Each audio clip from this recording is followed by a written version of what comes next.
আসসালামু আলাইকুম। ঢাবি বি ইউনিটে ভর্তি প্রক্রিয়া সম্পন্ন করার ক্ষেত্রে ভাইভা কিন্তু খুবই ইম্পর্টেন্ট একটি ধাপ।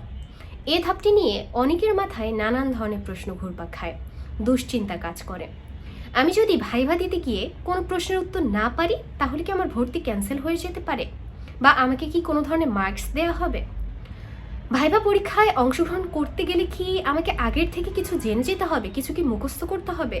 একাডেমিক পড়াশোনা রিলেটেড কোনো কিছু, যেমন আমরা বাংলা, ইংরেজি, জিকের উপর ভর্তি পরীক্ষা দিয়েই তো এত দূর এসেছি।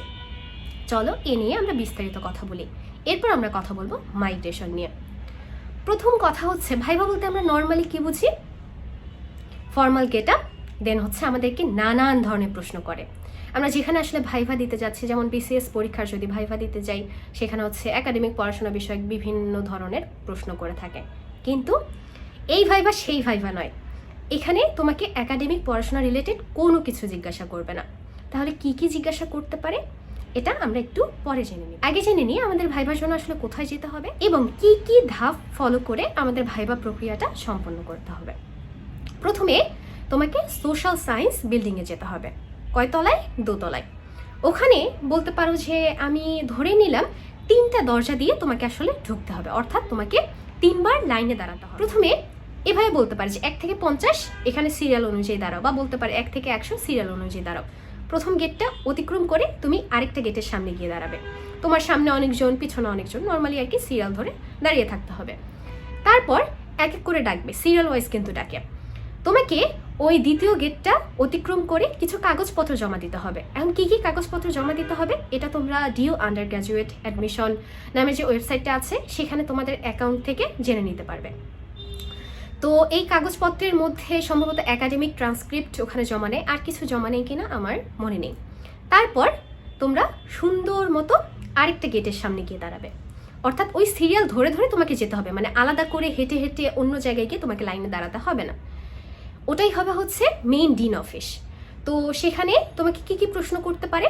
তুমি আসলে যে সাবজেক্টটা পেয়েছো সেই সাবজেক্টটাই কি তোমার চূড়ান্ত সাবজেক্ট, অর্থাৎ তুমি কি এই সাবজেক্টটাতেই পড়তে ইচ্ছুক? তুমি মাইগ্রেশন অন নাকি অফ রাখতে চাচ্ছ? তো এই দুটো প্রশ্ন বলতে পারো মাস্ট করে। আর বাকি কি কি প্রশ্ন করতে পারে? তোমার বাসা, তুমি কোন জেলা থেকে এসেছো, বা তুমি কোন বিভাগ থেকে এসেছো, এরকম বলতে পারো যে নর্মাল প্রশ্ন অনেকেই করে, অনেকে আবার করে না। বা এই যে আমি যে 2 বা 3টে প্রশ্নের কথা বললাম এগুলো বাদেও এমন প্রশ্ন করবে যেগুলো হচ্ছে যেগুলোর জন্য তোমাকে আসলে আগের থেকে কিছু পড়তে হবে না। তোমার বাসা কোথায় এটা তুমি অলরেডি জানোই, তাই না? এরপর আর কি সুন্দর মতো তুমি অফিস থেকে বের হয়ে চলে আসবে। ওখানে অনেক সময় দেখা যায় চকলেট দেয়, আমাদের সময়ে চকলেট দিয়েছিল। তো এখানে ভয় পাওয়ার আসলে কিচ্ছু নেই। এরপর আসি মাইগ্রেশনের ক্ষেত্রে। মাইগ্রেশনটা আসলে কি?